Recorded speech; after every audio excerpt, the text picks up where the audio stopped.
My daughter brought home this hoodie from school a while back, and the kids there gave it away for free because they put the design on the wrong way. They're learning skills, to go out and be productive members of society and to have jobs and employment, and they put it on wrong, so they gave it away for free because it was messed up.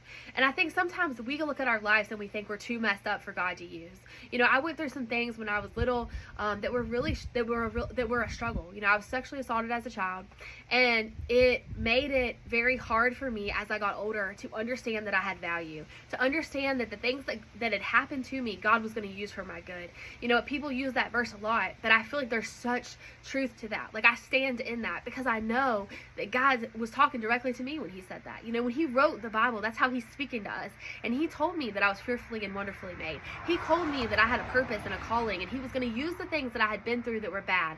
Not that he made me go through those things, but that he was going to use those things for my good, to glorify him. He's going to use those things to reach other people, to be able to talk to other people about the gospel, to show them how maybe we can start some healing, maybe we can facilitate some healing because other people have been through this too. Our testimonies give such value. We're fighting for seats at tables we don't belong at. We're fighting for relationships that we don't belong in. This shirt, people said didn't have any value. It didn't have any value. I felt like I didn't have any value, that there was nothing I could bring to the table until I turned my focus to God. When I started focusing on God and I started focusing on Jesus, he showed me all of these other things because my perspective changed. Instead of focusing on the negative that happened and the hard things that happened and the things that I was so struggling to get over, God gave me focus. Because I focused on him, he gave me direction. He gave me a calling in life. And I just ask you today, what are you focusing on? Are you focusing on that bad marriage? Are you focusing on the mistake that you made? Are you focusing on the hurt that someone else did to you? What are you focusing on today? And what can you focus to bring peace into your life?